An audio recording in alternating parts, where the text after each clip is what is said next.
The Australian dollar suffered some sell-off as the week started while markets are generally steady elsewhere.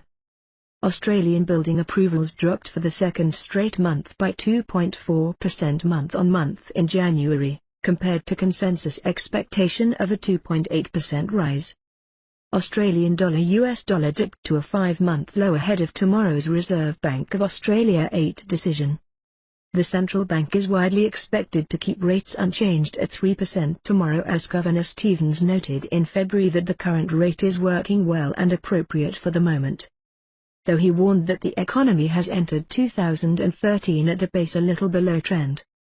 Markets are still expecting a 25 base point cut to record low of 2.75% in Q2, but this will very much depends on incoming data in the next 2 months.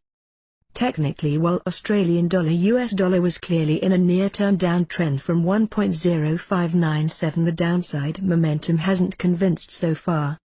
Though its expected sell-off would accelerate a bit if the near-term support of 1.0148 is taken out.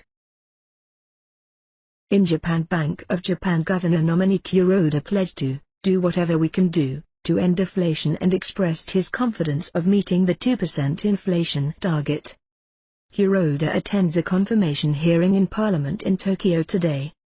He noted that the scale and scope of asset purchases by the Bank of Japan is insufficient so far. And he emphasized that the central bank must clearly send out the message, through communication with markets, that it will do whatever it can to beat deflation. And, if the bank were to ease policy, it would therefore be most natural for it to increase government debt purchases and target longer-dated bonds.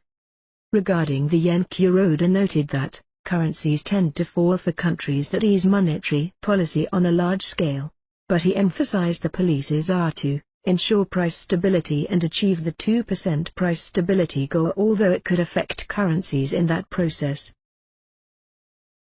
The euro continues to hover around the 1.3 psychological level against dollar for the moment. Eurozone finance ministers will meet in Brussels today. The bailout deal for Cyprus is a focus in the meeting, but discussion could be overwhelmed by the political situation in Italy. Italian President Giorgio Napolitano said over the weekend that political leaders should resolve the post-election deadlock with realism and a sense of responsibility. Meanwhile, it's clear that Democratic Party leader Bersani would not form a coalition with former Prime Minister Berlusconi. Instead, he is working to team up with Grillo. But if he fails, there will be no choice but to have another election in no after the summer, which would cause months of uncertainties.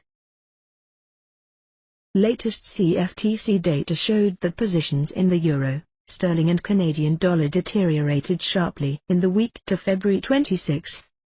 Euro positions turned to 9,400 net short contracts, down from 19,100 net long in the prior week. Note that's the third consecutive week of deterioration. And speculators just managed to stay net long in euro for 7 weeks. Sterling's positions deteriorated further to 36,100 net shorts. That compared to 37,300 net longs back in December.